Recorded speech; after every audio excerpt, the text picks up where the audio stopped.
उसी पल पीछे से किसी ने उस पर जोरदार हमला किया, इतना भयानक कि आदित्य हवा में उछल गया और बाहर फेंक दिया गया। जैसे ही वो संभल कर उठा, एक और आदमी आया और उसने सीधे बिजली का जोरदार झटका मारा।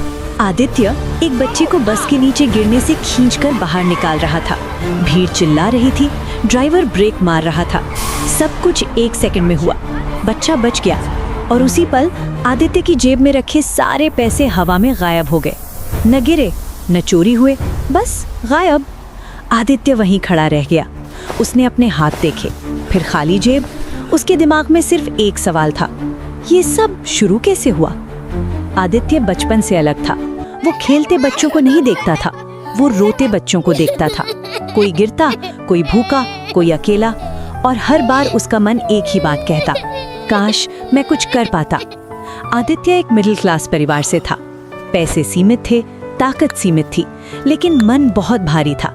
छोटा था तब भी और बड़ा होने के बाद भी वो एक ही सवाल लेकर मंदिर जाता था। सब लोग भगवान से कुछ मांगते थे, आदित्य कुछ और ही मांगता था। वो भगवान जगन्नाथ के सामने खड़ा होकर कहता, मुझे कुछ मत देना, बस इतना काबिल बनूं कि सबकी मदद कर सकूं। लोग मुस्कुराते थे, पुजारी सिर हिलाते थे। किसी को नहीं पता था कि यही प्रार्थना उसकी जिंदगी का सबसे बड़ा इम्तिहान बनने वाली है। वक्त बीतता गया, आदित्य बड़ा हो गया, लेकिन रास्ते वही थे। भूखे बच्चे, बीमार लोग, एक्सीडेंट, और हर बार वो आगे बढ़ जाता था, नजर फेर कर। हर बार उसके अंदर कुछ मरता था। एक दिन वो टूट गया। मंदिर के सामने खड़ा होकर उसने पहली बार भगवान से सीधे सवाल किया, बाबा, रोज रास्ते में देखता हूँ कोई भूखा है, कोई बीमार है, कोई सड़क पर पड़ा है। मैं कुछ नहीं कर पाता। ये बोझ मुझे अंदर से मार रहा है। अगर आपने जल्दी कुछ नहीं किया तो आपका ये भक्त इसी बोझ के नीचे दब के मर जाएगा। ये कहकर आदित्य बिना पीछे देखे मंदिर से निकल गया, और वही रास्ता जहाँ किस्मत उसका इंतजार कर रही थी। सड़क पर भीड़ लगी थी। एक बूढ़ा आदमी लगभग 60 साल का खून में लथपथ पड़ा था। लोग खड़े थे, कोई आगे नहीं बढ़ रहा था। आदित्य रुका, दिल तेज धड़क रहा था। वो आगे बढ़ा, झुका। अंकल, आप सुन रहे हो? और तभी उस बूढ़े आदमी ने आदित्य का हाथ पकड़ लिया, इतनी जोर से कि आदित्य चीख उठा, छोड़ो! लेकिन पकड़ और मजबूत हो गई। उस आदमी ने धीमी आवाज में कहा, डर मत, ये सख्ती मुझे भी ऐसे ही मिली थी। आज से तुम हर उस इंसान की मदद करोगे जो मुसीबत में है। आदित्य घबरा गया। मैं नहीं चाहता ये सब। आदमी मुस्कुराया। शक्ति चाहने से नहीं मिलती, ये बोझ उठाने से मिलती है। और अगले ही पल वो आदमी बेहोश हो गया। एम्बुलेंस आई। लोगों ने कहा अगर ये लड़का ना होता तो आदमी मर जाता। सब कुछ ठीक लग रहा था, लेकिन घर जाते समय आदित्य ने जेब में हाथ डाला, खाली। फोन निकाला, बैंक ऐप खोला, बैलेंस 0। उसका चेहरा सुन्न हो गया। उसे याद आया, हाथ पकड़ा गया था, दर्द हुआ था और उसने मदद की थी। उसी रात आदित्य सो नहीं पाया और अगली सुबह सड़क पर वही बच्चा बेहोश होकर गिर पड़ा। लोग चिल्ला रहे थे, डॉक्टर बुलाओ, पैसे चाहिए। आदित्य आगे बढ़ा, फिर रुक गया। आदित्य वहीं खड़ा रह गया।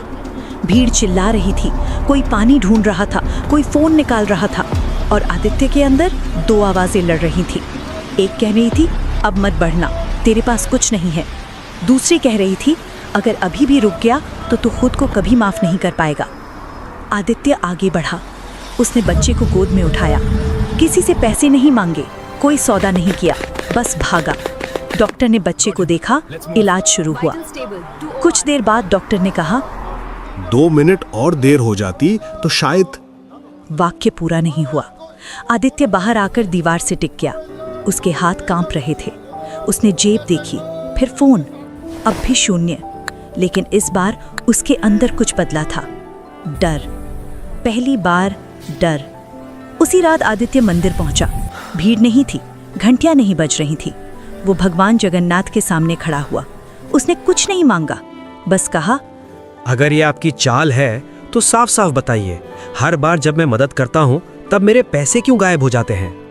कोई जवाब नहीं आया। दिया जल रहा था, बस उतना ही। अगले दिन आदित्य ने पहली बार जानबूझकर मदद की। एक आदमी सड़क पर गिरा था, भीड़ थी। आदित्य ने जेब में हाथ डाला, खाली। फिर भी वो आगे बढ़ा। जैसे ही उसने आदमी को उठाया, फोन वाइब्रेट हुआ। बैंक नोटिफिकेशन, बैलेंस माइनस में। आदित्य का दिल बैठ गया। अब कोई शक नहीं था, ये इत्तेफाक नहीं था, ये नियम था। मदद करोगे तो कीमत दोगे, और कीमत पैसा नहीं थी, कीमत थी सुरक्षा। उसी शाम आदित्य ने खुद से सवाल किया, अगर हर मदद मुझे खाली कर देगी तो क्या मैं अगली बार रुक जाऊंगा? और अगर रुक गया तो क्या मैं खुद को जिंदा कह पाऊंगा?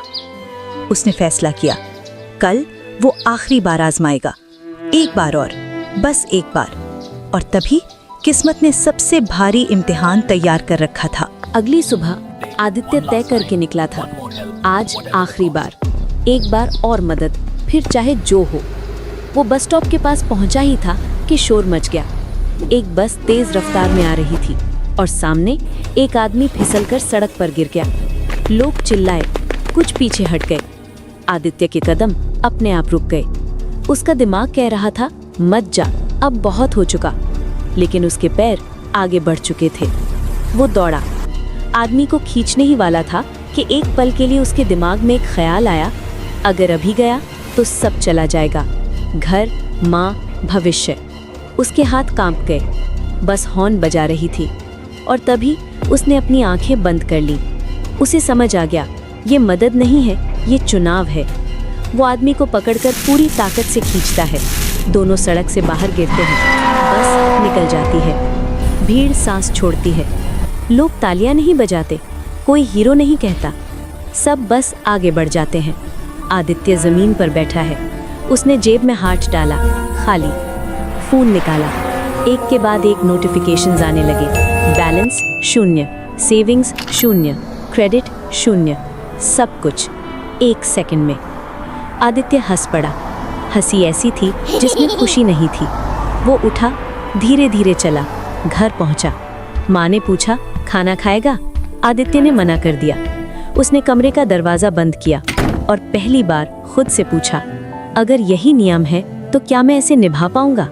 क्या मैं हर बार सब कुछ खोने के बाद भी आगे बढ़ पाऊंगा, या एक दिन मैं डर के मारे पीछे हट जाऊंगा? उसी रात उसने एक फैसला लिया। अब वो मदद करेगा, लेकिन बिना सोचे नहीं, बिना देखे नहीं। अब वो चुनेगा किसे बचाना है और किसे छोड़ देना है। और यहीं से आदित्य की सबसे खतरनाक लड़ाई शुरू होती है, क्योंकि भगवान ने उसे शक्ति नहीं दी थी, भगवान ने उसे चुनने का बोझ दिया था। आदित्य अब अलग हो चुका था। वो पहले जैसा नहीं रहा। अब वो रुकता था, देखता था, सोचता था, और यही उसकी सबसे बड़ी गलती थी। एक दिन उसने देखा, एक आदमी सड़क किनारे बैठा था, भीख नहीं मांग रहा था, बस सिर पकड़े बैठा था। आदित्य रुका। पहली बार उसने सवाल किया, ये सच में जरूरतमंद है या मेरी परीक्षा? वो आगे नहीं बढ़ा। 5 मिनट बाद एम्बुलेंस आई। आदित्य ने राहत की सांस ली, लेकिन उसी रात उस आदमी की मौत की खबर आई, हार्ट अटैक। आदित्य देर तक दीवार को घूरता रहा। उसके अंदर कुछ टूटा। अगले दिन उसने तय किया, अब वो नहीं रुकेगा, जो सामने होगा वही सही होगा। लेकिन किस्मत इतनी सीधी नहीं थी। एक दुकान में एक आदमी चोरी करते पकड़ा गया। लोग मार रहे थे, कोई सुन नहीं रहा था। आदित्य आगे बढ़ा, भीड़ हटाई, उस आदमी को बचाया, और उसी पल उसके पैसे फिर गायब हो गए। बाद में पता चला वो आदमी पहले भी कई बार चोरी कर चुका था। लोग बोले, गलत आदमी को बचा लिया। आदित्य चुप रहा। उस रात वो मंदिर गया। उसने भगवान से कुछ नहीं मांगा, बस पूछा, गलत क्या है, मदद करना या सोच समझ कर करना? कोई जवाब नहीं आया। बस दिया थोड़ा और तेज जलने लगा। अगले दिन सबसे बड़ा झटका आया। आदित्य की माँ बीमार पड़ गई। डॉक्टर ने कहा इलाज महंगा होगा। आदित्य ने जेब देखी, खाली। फोन देखा, खाली। अब चुनाव उसके सामने नहीं था, चुनाव उसके घर में था। और पहली बार आदित्य ने मदद नहीं मांगी। वो भगवान के सामने खड़ा था, लेकिन उसके हाथ जुड़े नहीं थे। वो बस सोच रहा था, अगर अगली मदद मेरी माँ की कीमत बन गई तो क्या मैं फिर भी आगे बढ़ पाऊंगा? और कहानी यहीं से सबसे खतरनाक मोड़ लेने वाली थी। आदित्य अब हर मदद के बाद डर के साथ जीने लगा था। हर बार हाथ आगे बढ़ाने से पहले उसके दिमाग में एक ही सवाल गूंजता था, किसकी जान बचा रहा हूं मैं? उस दिन बारिश हो रही थी। सड़क पर एक आदमी लहूलुहान पड़ा था। लोग दूर खड़े थे, कोई पास नहीं जा रहा था। किसी ने कहा, छोड़ो, ये ठीक आदमी नहीं लगता। आदित्य रुका। पहली बार उसने भी वही सोचा, लेकिन फिर उसे भगवान के सामने कही अपनी ही बात याद आ गई। मुझे सबकी मदद के काबिल बना दो। वो आगे बढ़ा, आदमी को उठाया, हॉस्पिटल ले गया। इलाज शुरू हुआ और उसी पल फोन वाइब्रेट हुआ। बैलेंस 0। आदित्य की आंखें बंद हो गईं। अब वो जानता था कीमत फिर लग चुकी है। डॉक्टर ने कहा अगर ये लड़का ना लाता तो आदमी मर जाता। आदित्य चुप रहा। 3 दिन बाद अखबार में एक खबर छपी। नशे में धुत व्यक्ति ने एक बच्ची पर हमला किया। आदित्य की सांस रुक गई। नाम बढ़ा। वही आदमी, वही चेहरा, वही इंसान जिसे उसने बचाया था। आदित्य देर तक अखबार को देखता रहा। उसके हाथ कांप रहे थे। उसके अंदर से एक आवाज आई, अगर मैं नहीं बचाता तो शायद ये नहीं होता। उस रात वो मंदिर नहीं गया। वो छत पर बैठा रहा, बारिश में भीगता रहा और पहली बार उसने भगवान से सवाल नहीं किया। उसने खुद से पूछा, क्या मैं किसी की जान बचाकर किसी और की जिंदगी तबाह कर रहा हूँ? अगले दिन उसे पता चला वो बच्ची जिंदा है लेकिन सदमे में है। आदित्य हॉस्पिटल गया, बाहर खड़ा रहा, अंदर नहीं गया, क्योंकि वो जानता था अगर अंदर गया तो वो खुद को माफ नहीं कर पाएगा। उस रात उसने फैसला किया, अब वो मदद करेगा लेकिन अंधा होकर नहीं। अब वो सिर्फ जान नहीं देखेगा, नियत भी देखेगा। और यहीं से आदित्य भगवान से नहीं खुद से डरने लगा, क्योंकि अब सवाल ये नहीं था कि वो किसे बचाए, सवाल ये था किसे छोड़ दे। और यही फैसला उसे अंदर से तोड़ने वाला था। उस दिन आदित्य ने तय कर लिया था, अब वो हर किसी की मदद नहीं करेगा। अब वो देखेगा, परखेगा और फिर फैसला करेगा। शाम का वक्त था, सड़क पर भीड़ लगी थी। एक आदमी जमीन पर पड़ा था। लोग कह रहे थे ये रोज का नाटक है। आदित्य रुका, उसने ध्यान से देखा। आदमी के कपड़े गंदे थे, आंखें आधी खुली थीं। किसी ने कहा नशे में है, हर दिन यहीं पड़ा रहता है। आदित्य के अंदर कुछ हिला। वो आगे नहीं बढ़ा। उसने सोचा अगर ये वही हुआ जिसे बचाकर मैं पछताऊं। वो पीछे हट गया। भीड़ धीरे धीरे छट गई। रात हो गई। आदित्य घर चला गया। उस रात उसने चैन की नींद सोई। कोई नोटिफिकेशन नहीं, कोई पैसा नहीं गया। सुबह खबर आई, सड़क पर पड़े व्यक्ति की इलाज न मिलने से मौत। आदित्य का फोन हाथ से गिर गया। नाम पढ़ा। वो आदमी एक मजदूर था। कोई नशा नहीं, कोई अपराध नहीं, दिल का दौरा। अगर समय पर इलाज मिलता, वाक्य पूरा नहीं था। आदित्य कुर्सी पर बैठ गया। उसके कानों में एक ही आवाज गूंज रही थी, तूने नहीं चुना। उस दिन वो मंदिर गया। काफी देर तक भगवान के सामने खड़ा रहा। फिर बोला, अगर मैं हर बार सही नहीं चुन सकता तो मुझे ये ताकत क्यों दी? अगर हर फैसला किसी की जान बन जाता है तो मैं इंसान कैसे रहूं? कोई जवाब नहीं आया। दिया बुझने के बजाय और तेज जल उठा। आदित्य समझ गया, ये खेल नहीं है, ये सजा भी नहीं है, ये जिम्मेदारी है। और अब वो समझने लगा था, भगवान उससे मदद नहीं चाहते, भगवान उससे हिम्मत चाहते हैं। लेकिन सवाल अभी बाकी था, क्या वो इतनी हिम्मत रखता है कि अगली बार फिर सब कुछ खोने के लिए तैयार हो सके, या डर उसे हमेशा के लिए रोक देगा? और इसी डर के साथ आदित्य अगले दिन की ओर बढ़ा, जहां इम्तिहान और भी बड़ा होने वाला था। अब आदित्य डर से नहीं भाग रहा था, लेकिन डर उसके साथ चल रहा था। हर चेहरे में उसे एक सवाल दिखता था, अगर मैंने गलत चुना तो? उस दिन वो एक सरकारी अस्पताल के बाहर खड़ा था। भीतर अफरा तफरी थी, नर्सें दौड़ रही थी, लोग चिल्ला रहे थे, एक औरत रो रही थी, उसका बेटा अंदर था। डॉक्टर बाहर आया और बोला, अभी ऑपरेशन करना होगा, पैसे तुरंत चाहिए। सबकी नजरें एक दूसरे पर गईं, फिर आदित्य पर। किसी ने उसका नाम नहीं लिया, लेकिन सब उम्मीद कर रहे थे। आदित्य आगे बढ़ा, उसके कदम भारी थे। उसने फोन निकाला, बैलेंस दिख रहा था। पहली बार कुछ बचा हुआ था। उसने आंखें बंद की। उसके अंदर 2 आवाजें थीं। एक कह रही थी, अगर दिया तो फिर शून्य। दूसरी कह रही थी, अगर नहीं दिया तो ये चेहरा जिंदगी भर पीछा करेगा। आदित्य ने पैसे ट्रांसफर कर दिए। फोन वाइब्रेट हुआ, बैलेंस 0। डॉक्टर दौड़कर अंदर गया। कुछ देर बाद खबर आई, बच्चा बच गया। लोगों ने भगवान को धन्यवाद दिया। किसी ने आदित्य को नहीं देखा। वो चुपचाप सीढ़ियों पर बैठ गया। उसकी आंखों से आंसू नहीं गिरे, बस एक सवाल उठा, अगर हर बार मुझे खुद को मिटाना पड़े तो आखिर में बचूंगा कैसे? उसी रात वो मंदिर गया। भीड़ नहीं थी। उसने भगवान के सामने पहली बार शिकायत नहीं की। वो बोला, मैं अब समझ गया हूँ, हर किसी को बचाना मेरे बस की बात नहीं, लेकिन अगर मैं डर की वजह से पीछे हट गया तो मैं भी मर जाऊंगा। अगर ये रास्ता है तो मुझे बदलना होगा। उस रात कोई चमत्कार नहीं हुआ, लेकिन जब आदित्य बाहर निकला उसका चलना बदल चुका था। वो अब दौड़कर मदद नहीं करेगा, वो सिस्टम ढूंढेगा। वो अकेला नहीं लड़ेगा, वो औरों को जोड़ेगा, क्योंकि उसे समझ आ गया था एक आदमी टूट सकता है, लेकिन रास्ता तब बनता है जब एक आदमी खुद को भगवान समझना छोड़ देता है। और यहीं से आदित्य की कहानी एक इंसान की नहीं, एक सोच की कहानी बनने वाली थी।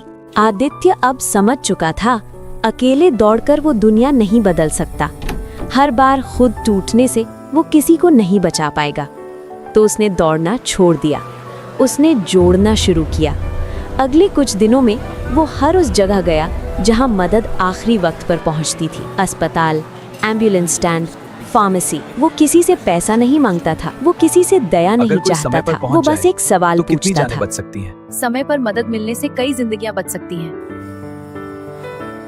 कुछ लोग हंसे, कुछ ने कहा ये सब आदर्श बातें हैं, लेकिन कुछ लोग रुके। धीरे धीरे एक छोटा सा भरोसा बना। कोई ड्राइवर रात में फोन उठाने को तैयार था, कोई नर्स ऑफ ड्यूटी में भी पहुंच जाती थी, कोई दुकानदार उधार दवा देने लगा। आदित्य बीच में नहीं था, वो पीछे था, एक कॉलर की तरह। एक दिन एक झुग्गी में आग लगी, बच्चे अंदर थे। आदित्य ने फोन लगाया, एक नहीं 3 जगह। लोग पहुंचे, बच्चे बाहर आए। आदित्य दूर खड़ा रहा। उसने जेब देखी, कुछ नहीं गया। फोन देखा, कोई नोटिफिकेशन नहीं। पहली बार उसने राहत महसूस की, लेकिन राहत ज्यादा देर नहीं टिकती। अगली सुबह खबर आई, उसी आग में एक आदमी अंदर ही रह गया था। वो वही आदमी था जो देर से पहुंचा था। आदित्य ने आंखें बंद कर ली। मतलब ये नहीं था कि सिस्टम काम नहीं करता, मतलब ये था सबको बचाया नहीं जा सकता। और यही डर ने नया रूप लिया। अब डर पैसे का नहीं था, अब डर था फैसले का। किसे पहले कॉल करना है, किसे बाद में, और किसे कभी नहीं। आदित्य को समझ आ गया, अब उसकी परीक्षा मदद करने की नहीं, ना कहने की है। और अगली बार जब वो ना कहेगा तो उसका असर सिर्फ एक जान पर नहीं पड़ेगा, पूरे शहर पर पड़ेगा। उस दिन शहर में 2 जगह से कॉल आई। एक कॉल सरकारी अस्पताल से, एक गर्भवती औरत, डिलीवरी में कॉम्प्लिकेशन। दूसरी कॉल एक फैक्ट्री से, भीषण एक्सीडेंट, कई मजदूर फंसे हुए। आदित्य के हाथ में फोन कांप रहा था। उसके पास एक एम्बुलेंस थी, एक टीम, एक फैसला। पहली कॉल पर डॉक्टर की आवाज टूट रही थी, अगर अभी नहीं पहुंचे तो माँ और बच्चा। दूसरी कॉल पर एक सुपरवाइजर चिल्ला रहा था, अगर देरी हुई तो सब जल जाएंगे। आदित्य ने आंखें बंद कर ली। ये पहली बार था जब वो मदद नहीं चुन रहा था, वो नुकसान चुन रहा था। उसने फैसला किया। आदित्य फैक्ट्री पहुंचा। वो भाग के लिफ्ट के पास गया। उसने लिफ्ट का दरवाजा उखाड़ दिया और 4 लोगों को सही सलामत बाहर निकाला। उसके पॉकेट में रखे 17,000 रुपए हवा हो गए, जो उसको माँ ने कॉलेज की फीस के लिए दिए थे। शहर में शोर मच गया, लेकिन उसी रात एक और खबर आई। अस्पताल में वो औरत नहीं बची, बच्चा भी नहीं। आदित्य का फोन लगातार बज रहा था।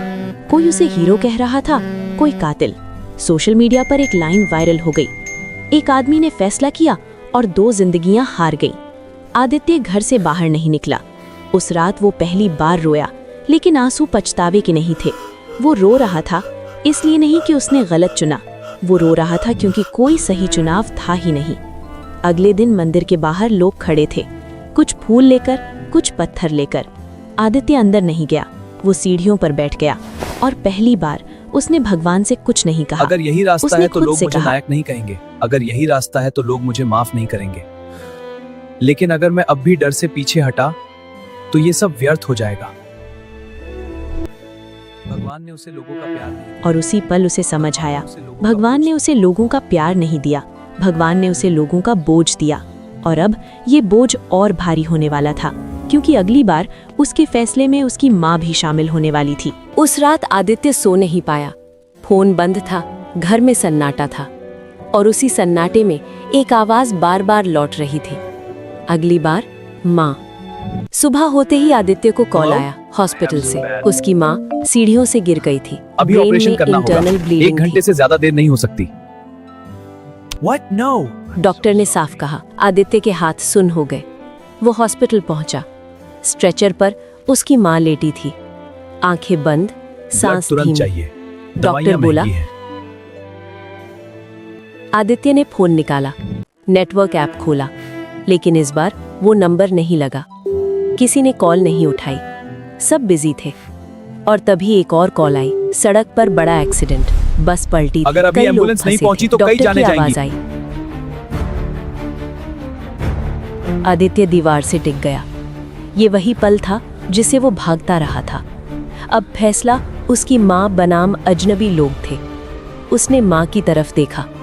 बचपन याद आ गया।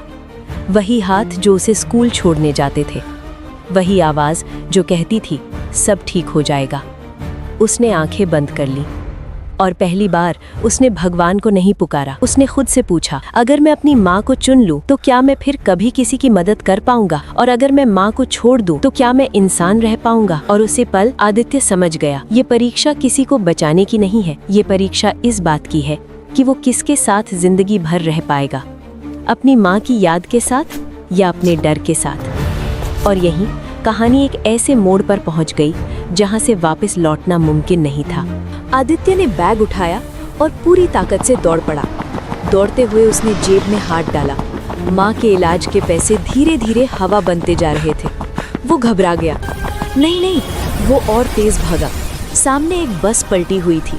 आग, धुआं, चीख पुकार, लोग खड़े थे, कोई अंदर नहीं जा रहा था। आदित्य रुका।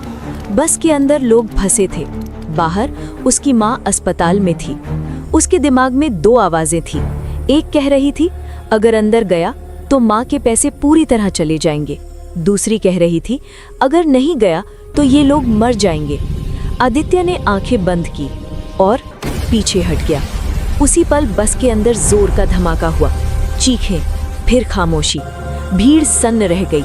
आदित्य के हाथ कांप रहे थे। वो मुड़ा और भागा अस्पताल की तरफ। आपकी माँ अब नहीं अस्पताल रही। पहुंचा तो रिसेप्शन पर एक आवाज आई, आपकी माँ अब नहीं रही। आदित्य वहीं बैठ गया। उसे रोना भी नहीं आया। बस एक ही बात उसके दिमाग में घूम रही थी, अगर मैं बस में चला गया होता तो शायद माँ बच जाती। उस रात आदित्य ने पहली बार भगवान से नफरत की। अगली सुबह आदित्य को एक खबर मिली। शहर के एक बड़े बैंक में चोरी हो रही थी। चोर अंदर घुस चुके थे। मुख्य दरवाजा अंदर से लॉक था और करीब 100 लोग बैंक के अंदर बंधक बने हुए थे। आदित्य ज्यादा नहीं सोचा। वो सीधा कार में बैठा और बैंक की तरफ निकल पड़ा। बैंक के बाहर पुलिस थी, भीड़ थी, डर था, लेकिन आदित्य रुका नहीं। वो पीछे के रास्ते से अंदर घुस गया। दरवाजा तोड़कर जैसे ही अंदर गया, उसी पल पीछे से किसी ने उस पर जोरदार हमला किया, इतना भयानक कि आदित्य हवा में उछल गया और बाहर फेंक दिया गया। जैसे ही वो संभल कर उठा, एक और आदमी आया और उसने सीधे बिजली का जोरदार झटका मारा। आदित्य की आंखों के सामने अंधेरा छा गया। वो वहीं बेहोश हो गया। कुछ देर बाद जब उसकी आंख खुली, वो एक अंधेरे बेसमेंट में था, हाथ बंधे हुए, सिर भारी, शरीर टूटता हुआ। उसे एहसास हुआ चोर भाग चुके थे और ये कोई आम चोरी नहीं थी। यहीं उसे पहली बार ये सच्चाई समझ में आई, दुनिया में उसके जैसे और भी लोग हैं और अब वो लोग उसके पीछे हैं। तभी उसके सामने से कुछ चलता हुआ आया, काले रंग की आकृति, चारों तरफ तेज रोशनी। ऐसा लग रहा था जैसे अंधेरे में कोई दिव्य चीज उतर रही हो। एक पल के लिए आदित्य को लगा मानो भगवान जगन्नाथ खुद उससे मिलने आए हो, लेकिन अगले ही पल डर ने उसे जकड़ लिया, क्योंकि वो समझ नहीं पा रहा था ये भगवान है या कोई और आगे उसके सारे सवालों के जवाब ही मिलने वाले थे। भगवान जगन्नाथ किसी की इच्छा जल्दी क्यों पूरी करते हैं और किसी को इंतजार क्यों करवाते हैं? ये शक्ति दान है या सजा? अगर आपको भी जानना है इन सवालों के जवाब तो कमेंट करिए जय जगन्नाथ बाबा पार्ट 2।